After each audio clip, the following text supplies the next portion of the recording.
गृह विभाग रो, किसी भी एजेंसी को एक पैसे की क्लू मिले उसके पहले नरेंद्र मोदी गोधरा जाकर साबरमती एक्सप्रेस के H6 कोच में चढ़कर यह अनाउंसमेंट करते हैं कि यह पाकिस्तान में बैठे कुछ टेररिस्ट ऑर्गेनाइजेशंस की कॉन्स्पिरेसी है।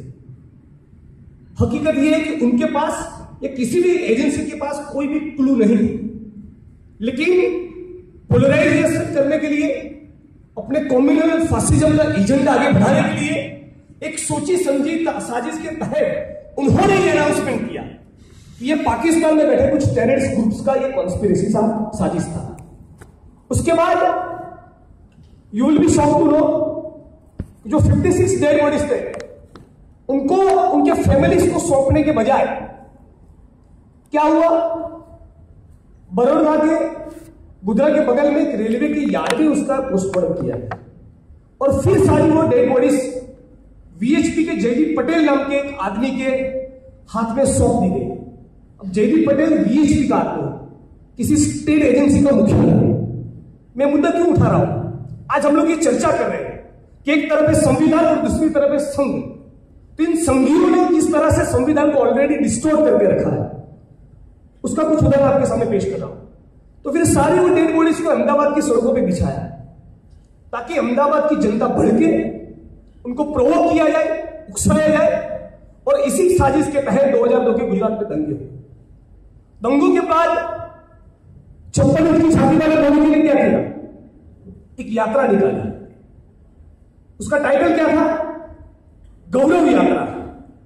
किस बात का गौरव ले रहे थे कि किस तरह से उन्होंने बेगुनाह 2-2.5 हजार मुसलमानों को मारा। चलिए साथ में मिलकर उसको सेलिब्रेट करते हैं इस लेगेसी को। तो इस बात को लेकर उन्होंने गौरव यात्रा निकाली। गौरव यात्रा के बाद 2002-03 से 2007-08 तक लगातार एनकाउंटर चलते रहे। Sohrabuddin encounter, Tulsiram Prajapati encounter, Sadiq Jamal encounter, Ishrat Jahan encounter, सारे एनकाउंटर्स में बेगुनाह मुसलमानों को रैंडमली उठाया जाता, अहमदाबाद क्राइम ब्रांच की ऑफिस में उनको ले जाते, नंगा करके उल्टा घुमाते, प्राइवेट पार्ट्स पे करंट देते और फिर लिखवाते कि जी हाँ मैं आईएसआई के साथ या लश्कर तौबा के साथ या जैसे मोहम्मद के साथ जुड़ा हुआ। तो इस तरह से पूरी उनकी राजनीति चली। तो 2002 के दंगे, कोटा का काला कानून और फिर एनकाउंटर्स, उसी के साथ साथ जब ये कम्युनल फासिज्म का एजेंडा चल रहा था इन संघियों का, मोदी जी का, तब पिछले दरवाजे से धीरे धीरे करके गौचर सहित सारी जमीनें अदानी, अंबानी और एस्सार को बांटना चालू कर दिया। तो ये है संघ परिवार और पूंजीपतियों के बीच की लिंक।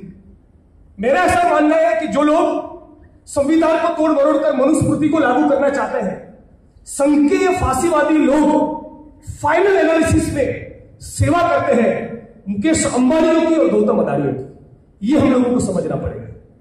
और इसीलिए मोदी जी ने प्रधानमंत्री बनने के बाद गाय को माता कहा, घर वापसी की बात की, लव जिहाद का मुद्दा उठाया संघियों ने। उसके पहले सारे लेबर लॉस को डिस्टोर्ट किया गया।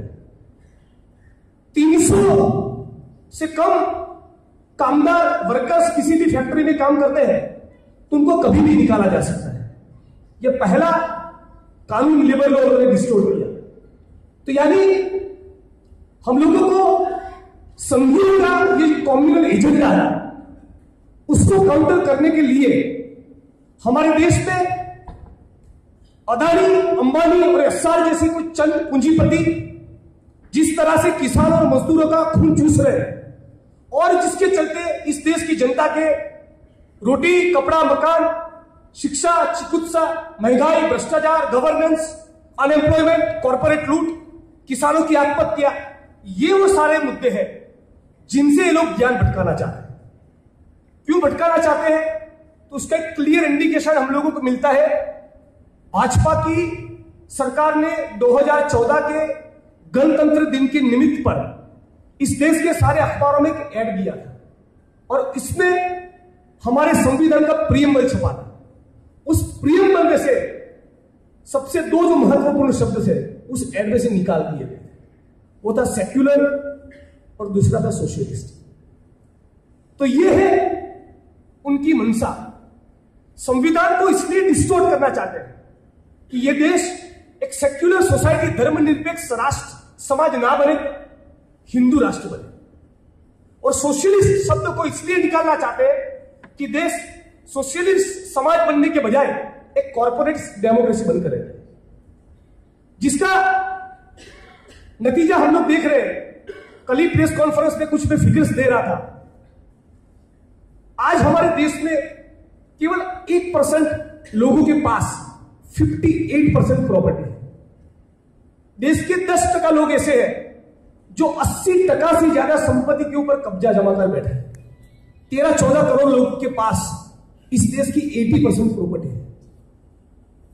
स्वास्थ्य संबंधी बीमारी और कुपोषण की वजह से गोदाम भरे हुआ, सारे के सारे गोदाम भरे हुए, उसके बावजूद हर रोज 9,000 बच्चे कुपोषण और आरोग्य संबंधी बीमारी की वजह से मर जाते हैं। 50% से ज्यादा बहनें ऐसी है जिनके शरीर में खून की कमी है। मोदी जी ने प्रॉमिस दिया था अच्छे दिन के वादे के दौरान कि 5 साल यदि मैं रूल करूंगा तो हर साल 30 लाख आवास इस देश की उस जनता के लिए बनाऊंगा जिनके सर के ऊपर शेल्टर नहीं है, उसका 1% लोगों को भी मकान नहीं है। उन्होंने यह भी कहा था कि 5 साल में 2 करोड़ युवा को रोजगार मिलेगा, उसका भी 1% लोगों को रोजगार नहीं मिलेगा। तो मेरा ऐसा मानना है कि जब हम लोग संघ के ऊपर अटैक करें, जब संघी अपना हिंदू राष्ट्र का एजेंडा आगे बढ़ाए, तो हम उनको अपनी सेक्युलर प्रोग्रेसिव विचार कंटेंट के साथ तो काउंटर करें ही करें, लेकिन उसके साथ साथ सारे लोगों को एक साथ मिलकर एक ऐसा आंदोलन, एक ऐसा जन आंदोलन खड़ा करना पड़ेगा जिसमें हम लोग इस देश की जनता के अस्तित्व के सवाल उठाते हैं, रोटी कपड़ा और मकान के सवाल उठाते हैं। इंडियन पब्लिक हेल्थ स्टैंडर्ड के नॉर्म्स है, उसकी गाइडलाइन है, उसकी गाइडलाइन के मुताबिक sub centre, primary health centre, CHC, district अस्पताल, सारे जगह पे स्पेसिफिक मेडिकल फैसिलिटीज और मेडिकल स्टाफ होना चाहिए। गुजरात, जिसको वाइब्रेंट और स्वर्णिम और नंबर 1 कहा जाता है, वहां पर एक पीआई चल रही है हाईकोर्ट में, और वहां गुजरात की सरकार ने एफिडेविट करके हलफनामे में ऐसे एडमिट किया है कि 65% केस में गुजरात के पीएचसी और सीएचसी में मेडिकल फैसिलिटीज और स्टाफ नहीं है। यह है गुजरात मॉडल की सच्चाई। 90,000 करोड़ का नर्मदा की कैनालों का गुजरात में बजट है, उसके बावजूद आधा गुजरात में ऐसा है। 2002 में जब गुजरात में मोदी सीएम बने तब गुजरात का कर्जा था 20 से 22,000 करोड़।